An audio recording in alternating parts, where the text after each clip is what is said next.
वर्षों की सेवा के बावजूद पेंशन न मिलने पर तथा गंभीर नशा अपराध में जमानत के दुरुपयोग होने पर नाबालग के कल्याण से संबंधित मामलों में सर्वोच्च न्यायालय में पहुंचने पर क्या होता है, आइए इस सप्ताह के कानूनी अपडेट पर एक नजर डालते हैं।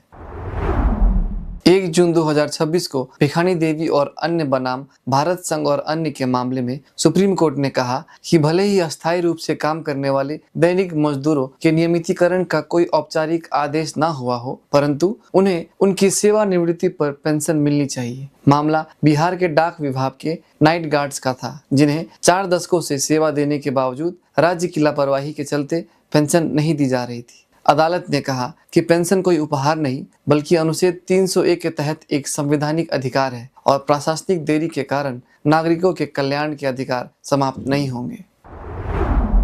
2 जून 2026 राज्य पंजाब बनाम बलराज सिंह उर्फ बिल्ला के मामले में सुप्रीम कोर्ट ने उस आरोपी की जमानत रद्द कर दी जो जेल के अंदर से ही व्यवसायिक स्तर पर ड्रग नेटवर्क चला रहा था। अदालत ने कहा कि एनडीपीएस एक्ट की धारा 37 की कड़ी दोहरी शर्तों को व्यावसायिक मात्रा के मामलों में अनदेखा नहीं किया जा सकता। कोर्ट ने जोर देकर कहा कि जब नशे की आपूर्ति से देश पर हमला जैसा हाल है तो सार्वजनिक स्वास्थ्य और राष्ट्रीय अर्थव्यवस्था व्यक्तिगत स्वतंत्रता से ऊपर रखी जानी चाहिए।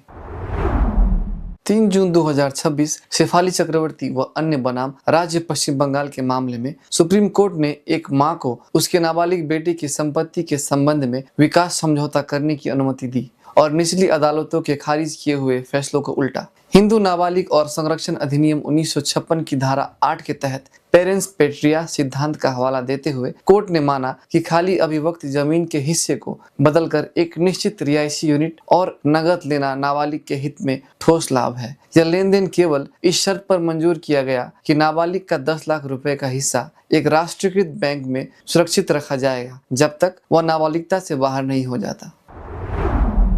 यही थे इस सप्ताह के कानूनी अपडेट्स और ऐसे ही महत्वपूर्ण कानूनी अपडेट्स के लिए लॉ टाइम्स के साथ जुड़े रहें। धन्यवाद।